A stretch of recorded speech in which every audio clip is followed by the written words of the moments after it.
ada kasus kejadian itu, dia seorang guru tapi dalam SK teknis, tata usaha. Apakah bisa dipakai mendaftar SK-nya atau tidak? Terima kasih. Oke, kemudian jabatan tidak sesuai formasi.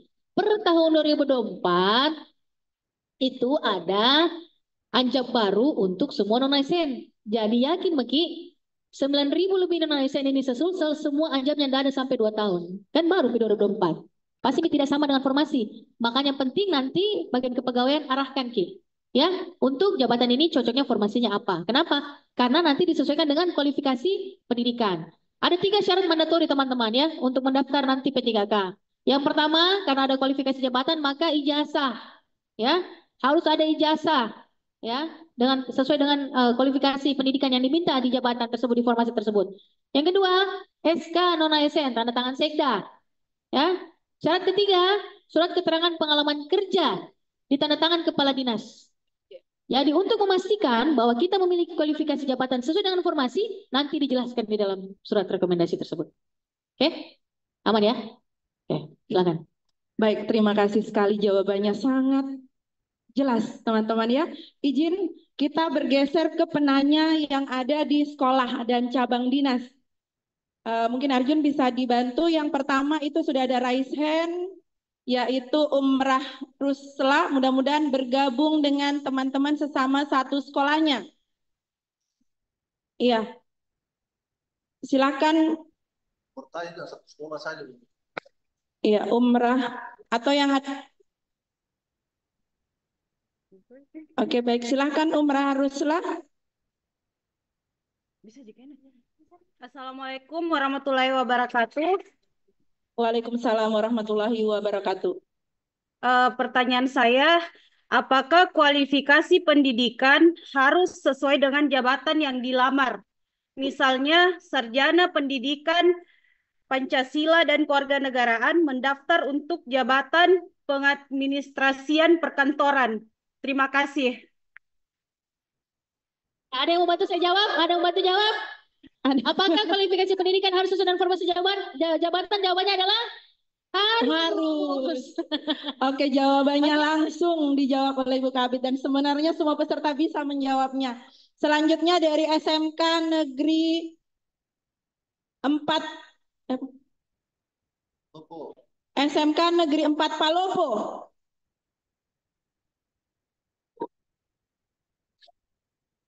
Iya, ya itu SMK Negeri 4 Palopo. Ada orangnya, kita bergeser ke SMK Negeri 6 Lu. Ada Bu, ada SMK 4 Palopo. Yang perempuan. Yang diberikan. Nggak ada orang, nggak kelihatan. Dari SMK 4 Palopo. Ya, buka kameranya Bu. Kameranya dulu. Oh iya. Oke, silakan. Ya, terima kasih kesempatannya. Pertanyaan saya yang pertama, apakah jadi kan kesimpulan awalnya yang pertamanya yang kami dengar di awal bahwa honorer akan diangkat semuanya. Kemudian kalau dilihat secara ininya sekarang sepertinya ada perubahan lagi persyaratannya Bu. Itu yang mau kami tahu apa-apa saja untuk perlengkapannya, persyaratan apa saja yang bisa kami buat supaya bisa tercover semuanya. Untuk pertanyaan kedua, masalah regulasinya Bu, misalnya apakah nanti untuk P3 itu ada sistem afirmasi? Misalnya status gurunya sama-sama pelamarnya P3, namun salah satu gurunya misalnya dia ada sertifikasi pendidiknya, terus masalah umur, masalah lama jabatannya, apakah itu termasuk penilaian? Jadi misalnya Bu, ada 93 kuota matematika, terus yang masuk database dia secara tes peringkat 100. Namun secara masa jabatan dia juga masa jabatannya lama. Apakah nanti ada penilaian khusus sehingga dia itu bisa naik peringkatnya? Itu Bu, sama yang ketiga. Yang ketiga pertanyaannya itu tentang regulasi PPG prajabatan. Kan kuota untuk guru ada sekitar 5.200-an, sedangkan jumlah honorer itu sekitar begitu juga Bu. Terus lulusan PPG prajabatan ini sangat banyak. Untuk salah satu contohnya saja, di PAS itu sudah sekitar 300 orang.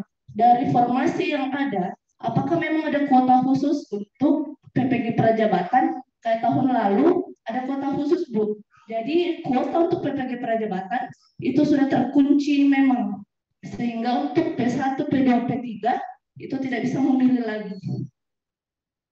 Ya, terima kasih.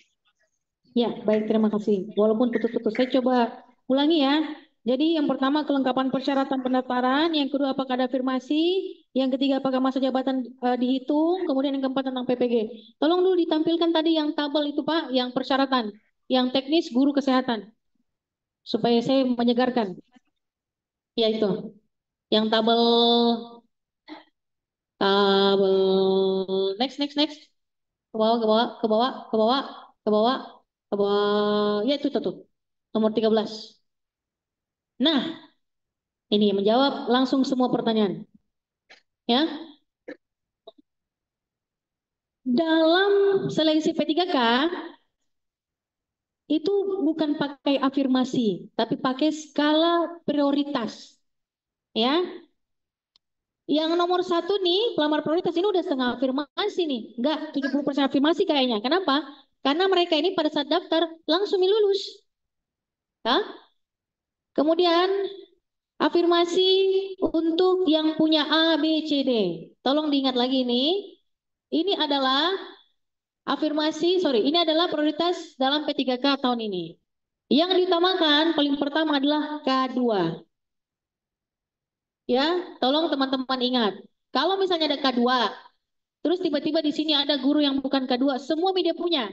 Yang mana lulus duluan? K2, ya, oke. Prioritas berikutnya, non-ASN yang terdaftar pada database BKN dan aktif bekerja. Kalau misalnya ini database BKN, ini nggak database, ya. Yang mana duluan dikasih lulus? Database, ya. Kemudian berikutnya, guru non-ASN di sekolah negeri yang terdaftar Dapodik dan aktif mengajar 2 tahun berturut-turut beruntun. Ya, ini di ranking. Saya juga sebenarnya berharap ada masa jabatan dihitung. Tetapi karena sudah aturannya di ranking. Jadi siapa paling tinggi nilainya? Di ranking sampai ke bawah. Kalau formasinya 30, peserta 30, lulus semua nggak? Iya dong, karena di ranking 1 sampai 30 masuk semua. Tapi kalau formasinya 20, yang daftar 30, berarti yang di ranking nomor 1 sampai 20, ya. Untuk PPG masuk skala prioritas di nomor 5. Siapa yang menentukan kelulusan? Bukan kami, tapi Panselnas. Jadi Panselnas itu punya kalian sendiri. Tapi yang jelas lulusan PPG itu tetap diingat. Ya, tetap masuk dalam skala prioritas urutan kelima. Teman-teman nanti kenapa ada jumlah formasi tidak sesuai dengan jumlah non-ASN kalau mengambil sampel terkecil sekolah misalnya ya? Karena anjab yang tersedia memang cuma segitu jumlahnya, nggak bisa dipaksa. Kalau cuma sisa 3 ya 3, nggak bisa dipaksa 4. Walaupun non-ASN-nya 4, 5, 6, 7, 10 nggak bisa. Ya, tetapi tentu pasti ada strategi dari teman-teman kepegawaian dinas pendidikan nih. Itu mau disalurkan kemana nantinya? Ya nanti makanya rajin-rajin komunikasi nanti dengan kepegawaiannya. Oke, baik, terima kasih Bu Kabid. Jadi izin menambahkan terkait dengan formasi, izin nanti juga bisa ditampilkan formasi kemarin dari BKD sudah diberikan untuk dinas pendidikan. Jadi di awal itu untuk mendapatkan formasi yang pertama kali diberikan adalah oleh Biro Ortala itu sebanyak 256. Jadi pada saat diberikan formasi untuk tenaga teknis hanya 256 itu sudah menjadi masalah besar untuk dinas pendidikan di mana jumlah teknis pada saat itu di atas angka 2000. Sampai kemudian kami bertiga di sini, ada Pak Ruri, Pak Oka dan saya, kemudian pada saat itu juga ada Ibu Kabid, kita pada saat di Klaro bersama dengan Menpan Kita negosiasi ke Menpan sampai kemudian bisa mendapatkan angka 2.282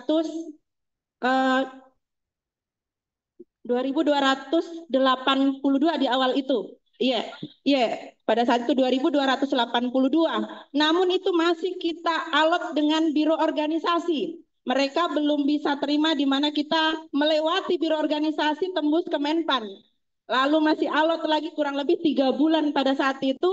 Kemudian barulah biro organisasi dengan Ibu Kaban ya, dengan Pak Kadis membuat berita acara, baru kemudian bisa diterima usulannya bahwa biro organisasi menerima angka tersebut.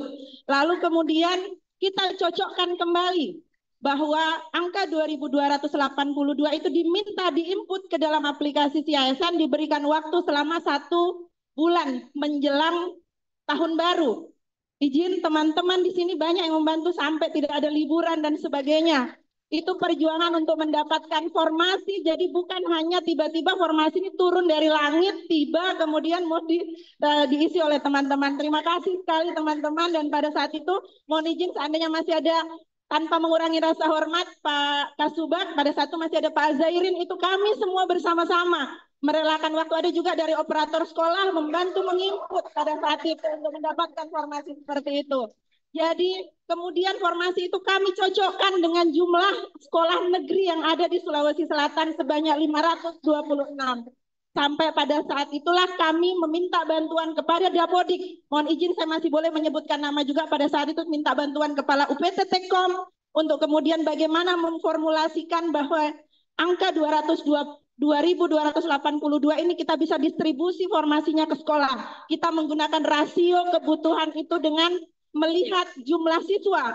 Jadi bukan melihat teman-teman non-ASN yang ada di sekolah, karena ketika kita melihat banyak ketimpangan, mohon maaf, mungkin di sekolah ada mungkin sekolah kecil memiliki tenaga tendik yang jauh lebih besar, namun bukan itu yang kami ambil, yaitu pada rasio jumlah siswa di Dapodik. Itu saja sih mungkin penjelasannya. Terima kasih. Ini ada yang apa? Yang tadi Pak Ruri ada nggak? Ya. Jadi teman-teman betul ya, itu buat formasi itu nggak gampang, susah, ya. Yang membantu pasti tahu ya, susah Mas. Ya. Jadi awalnya memang cuma 2282. Jadi bolak-balik nggak cukup, akhirnya bisa sampai 7.000 sekian, ini luar biasa usahanya. Jadi makanya usulan dari distrik ini ternyata setengah mati kita buat, alhamdulillah diterima 100%. Saya kira ini semoga menjadi jawaban doa atas semua. Makanya kita harus lebih pintar-pintar nanti dalam mendaftar. Nah, ini adalah kuota ya. Ini kuota pengangkatan ya, Pak? Ya. Coba bisa dilihat nih, nih. Nah, ini jumlah, ini informasi kita ya 2024. Turun ke bawah. Ini jelas ya, jelas sekali nih. Oke, nah, ya, ini. Nah, kelihatan ya. Oke, turun lagi ke bawah. Nah, ini unit penempatan untuk formasi yang 7453. Kita lihat sekilas ya. Coba teman-teman lihat ya. Nah, ini guru di Dinas Pendidikan 2005-2010, oke. Untuk di sekretariat 42 orang. Ya, GTK 5, ya, pendidikan khusus 8, SMA 11, SMK 10, kemudian UPT 9. Ini kelihatan ya. Oke. Lanjut, Maros itu dapat 321 orang. Cabdis terbagi di sub tata usaha dan di SMA. Oke, turun ke bawah. Lagi, kita langsung aja ya. Wilayah 2 gua 136. Mengakomodir di tata usaha di kantornya dan juga di SMA nih. Kelihatan ya? Oke. Bone 154. Ya, ini kelihatan. Jadi sebenarnya teman-teman harusnya gampang nih mengidentifikasi karena jelas banget penempatannya langsung. Dan ini saya yakin walaupun memang dengan banyak pertimbangan jumlah guru dan lain, jumlah murid dan lain sebagainya bebannya, tapi tetap pasti berusaha mengakomodir existing non-ASN di sana. Lanjut turun ke bawah. Oh, Sidrap 207. Lanjut lagi. Oh, ini di Bantaeng 227. Sinjai ya. Oh, ini Cabdisnya kan Bulukumba, Sinjai, Bantaeng, 3 kabupaten ya. Ini Kepulauan Selayar 60. 186 Takalar. Jeneponto. Oke, kemudian baru Pinrang Parepare 202. Ya banyak ini. Kemudian Pangke 115. Toraja, Toraja Utara Enrekang 191. Dan terakhir Palopulu 180. Habis ya? Jadi cuma 12 ya? Rutin. Ada lagi satu. Oh, Luwu Timur Luwu Utara 179. Habis? Ya? Oke. Jadi ini tekniknya dengan tenaga teknisnya ya. Kalau gurunya fungsional. Jadi sebenarnya kalau kita lihat komposisinya sudah sangat jelas terbagi. Jadi harusnya teman-teman tidak bingung lagi. Oke? Oke, saya kira mungkin itu ya. Assalamualaikum Bu, apakah guru swasta juga boleh ikut dalam daftar P3K tahun ini? Pertanyaan saya, memangnya guru swasta terdaftar di SK Sekda non-ASN? Tidak. Ya enggak, berarti nggak Tidak bisa ya. Oke, karena P3K itu hanya mengakomodir non-ASN, nggak ada formasi umum.